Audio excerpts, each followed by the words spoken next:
Let's talk a little bit about your decision to become a physician in your early years. How old were you when you decided to become a physician? I think, I was not traditional. I did not think I would become a physician. I went to, I started in a public school for maybe 2 or 3 months, maybe not even that, because the girls were building trains and the boys were knitting sweaters, and I decided that wasn't for me. It was very unstructured. So my mother met someone and said there's a Mount Alvernia Academy taught by the Franciscan sisters, and maybe you'd be interested in having your daughter go there. So what year is this? That was 19, oh, I don't know, something like 42, 43. Okay, so during World War II. Yeah, so I went to Mount Alvernia, and I stayed there for 12 years. When I left Mount Alvernia, I applied, I got a scholarship to Rosemont, and I think I applied only to Wellesley, and I got into Wellesley. When I went to Wellesley, I thought I would become a lawyer, but I had a wonderful biology teacher in high school, and when I went there, I decided I wanted to take biology courses and chemistry and physics, which I did. So during that time, let's see, something like 1953, 54, I became engaged, and my fiance was not in medicine, and he was at Holy Cross and I was at Wellesley. And at that point I thought, well, I might as well go and take a graduate course in science and maybe go on, and it was zoology at biology as other places, but Wellesley was zoology. So someone said, why don't you apply to medical school? And I thought, why do I want to go to medical school? Well, maybe I'll go to medical school and I could sort of stay there for a while and see how it works out and get my degree or whatever. So I did. So I applied and I got accepted at Tufts. And I met a Dr. Magruder who admitted me, and he was just a wonderful person and someone that I, over the years, kept in touch with. So I finished medical school, and at that point I decided that the rotation I liked best of all was surgery. There were no women in surgery at that point. Well, there weren't a lot of women in medical school at that point. There were 5 in my class. Out of how many? Out of 160. Okay. So anyway, I mean, I would be the token woman on the softball team and going to the various events with the classmates. So it was interesting. But anyway, I said I wanted to apply for surgery. Well, I went to the Tufts service at the city hospital, and they said, you have to see a gynecologist, a psychiatrist, and a pediatrician and speak to them before you come back. So I said, okay, I'll do it. I came back. That doctor never was there to interview me. So I thought, oh, wow. Anyway, I had spent time as a medical student on the medical service at City. There was a wonderful chief of medicine there, Dr. Beguria, and he said, I will guarantee I will take you on the medical service if you don't get on the surgical service. So go ahead and apply. And I did. I got on the BU surgical service. And then from there on in, it starts our history together as husband and wife. Wow. So that's when you got married? We were on the accident floor. And one would be on for 8 hours, then there'd be a 8-hour break, and the other would be on for 8 hours. So the first time I was due to come on was Labor Day, and Fran was working at the time. So I arrived, you know, feeling rested and everything. He had covered double shifts for my service, who sent 2 people off, and also before that for his classmate who became quite ill. So he was exhausted. And I said, oh, hi, I'm here. You can leave. He said, oh, no, you know. He said, you better go home and rest because you have to come back here at 8 in the morning and serve 8 hours and then come back at midnight again. So now you said that Fran worked a double shift, and just to be clear on this, a normal shift at that time during a surgical residency involved 8 hours 8 hours. on the emergency. And then how often were you on call? Well, when on the emergency ward, we were there the whole time. Okay. We stayed the 8 hours. Okay. When we were on the service on the floors, then we were on call. Okay. So I thought, oh boy, how can I stand working with that man? So I turned on my heels, left, told my mother I met the most impossible person. I think I called him other names. And I said, I don't know how I'm going to work with him. Uh-huh. So I went back the next morning. There was a Father Hennessy who used to stay around the emergency ward seeing patients and everything. He went to breakfast. I went to breakfast. Fran went to breakfast. Father Hennessy said, do you play golf? And we both said yes. He said, would you like to play golf? We said, sure. So the next thing I know, I arrived with my golf clubs. Fran wasn't there. Father Hennessy was there, and I thought, I'm not going out playing with Father Hennessy alone. So he said, we better check. So Fran said, yes, I'm planning to go out too. So we all went out, played golf. We got along very well. We'd go to the beach one day, we'd play golf one day, we'd go to dinner or whatever was coming up. We were engaged in 3 weeks. Wow. So let me... And got married 5 months later because he was going in the Navy. Wow. And this would have been what year? 1958. Mm-hmm. Yeah. Wow. So let me back you up a little bit to your medical school and your residency. Mm-hmm. Now, some people, some women who go into medicine note that they may have been discriminated against during that era in one way or another. What was your experience? I had a great time. Okay. I never felt that way.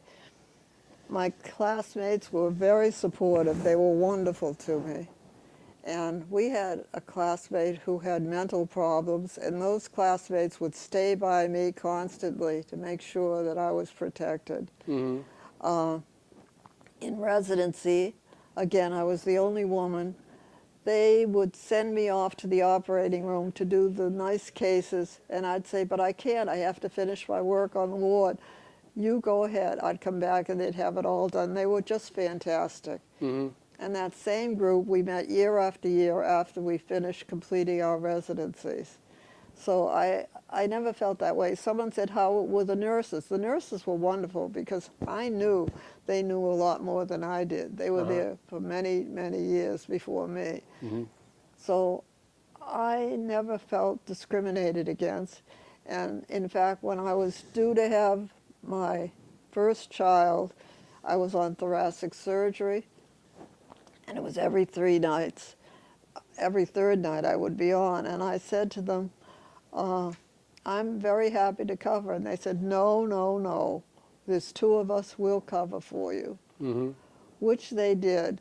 But I always felt that I should not sort of try to be the woman. And you have to think of that. In other words, I should be doing my share of the work. Otherwise, I would make the other people do extra work. And I never wanted that. Mm-hmm. Mm-hmm. So that's what happened. So by and large, during your career, you've had a very good experience with regard to that. Absolutely. Even though you were a pioneer in many ways, Right. you know, one of the few women who were going to medical school or in a surgical residency. Okay, excellent. And what other sorts of experiences can you relate regarding your education? Were there other people in your family who were in medicine? No So one. you were the first? No one. Okay. Yeah. And you got the notion just through someone when you were an undergraduate at Wellesley to become a physician?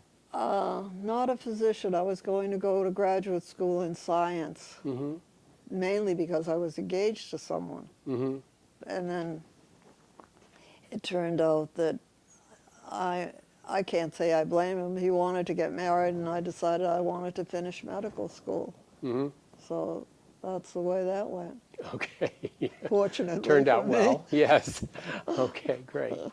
All right. Now, any other experiences from your training that you'd like to relate? Interesting Sure. cases, or yeah. Well, I had wonderful people that I work with in the operating room and learned a lot, and they were very kind to me. And it turns out that when Fran and I were, let's say, after we were married, I, we were making, we were moonlighting, in other words, as residents, working nights and weekends because we needed to, because we knew we were having a family. And more than anything, I wanted to have a family. Mm-hmm.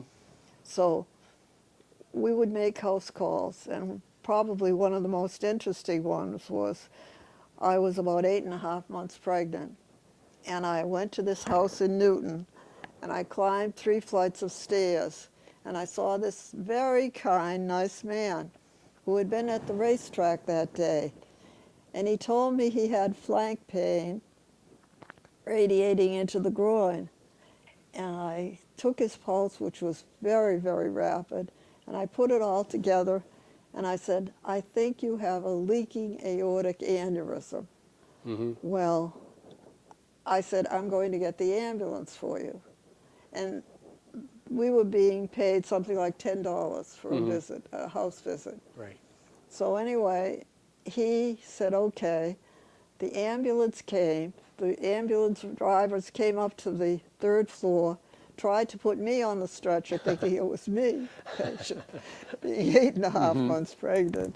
Anyway, I got a call from Paul Griska, who was the chief of surgery at Newton Wellesley Hospital, and said, you made the diagnosis. Come on over and see what's happening in the OR. Mm-hmm. So that was quite an Wow. experience. Yeah, and you were just a resident at that time. Yeah. That's excellent. What about just the stresses in general of residency with regard to the intensity of work that you experienced and sleep and things like that? My mother was alive at the time, and we lived in the house because we lived either at the hospital or there as a place. Right. And when I had started having the children, I had also help trying to be there. When I was away nights and weekends, we had someone who would stay in. And then the other times when I was not on nights or weekends, we had day people. I had a woman work 33 years for us. Wow. From Barbados, a wonderful woman. Uh-huh. So I managed okay with sleep and that, probably better than I do now. Okay. Well, let's get back to any other things from your residency that you'd want to talk about. There's been so much talk about diversity. Mm-hmm. We never discussed diversity Mm-hmm. because I had the most wonderful intern and chief resident, African-American men, who was so good to me, so kind. In fact, I'm still in touch with my fellow intern. We had people from Iran, we had people from South Africa. I mean, we had a variety. That was what was so great at Boston City Hospital. Mm-hmm. And what's interesting is my son Bill, our son Bill, was the last chief resident at Boston City Hospital in surgery before it became Boston Medical Center. And he would tell us stories about some of the patients, and Fran and I would say, boy, that sounds like the same ones we used to see. But it was interesting, too. We had to go from one building to another. And we had to go down through the basement. And most of the time, I would just run through the corridor. I mean, it was this darkened basement at City Hospital. Mm-hmm. Or if I had to come over during the night, I stayed in the nurse's residence, and I would drive over into the parking lot. But the other thing was that they gave us the gatehouse when we got married. But he was out most of the time, and I said, forget it, I'm going back to the nurse's residence. Uh-huh. And that was part of what happened. But all the way from the top level all the way down, people were very considerate of us. Okay. And so basically there was an intense enough work so that as part of your contract with Boston City Hospital, you actually got a place to live, Yes. and thus the name resident. I mean, it was actually the city hospital itself, one of their rooms. Right, right. That's very interesting.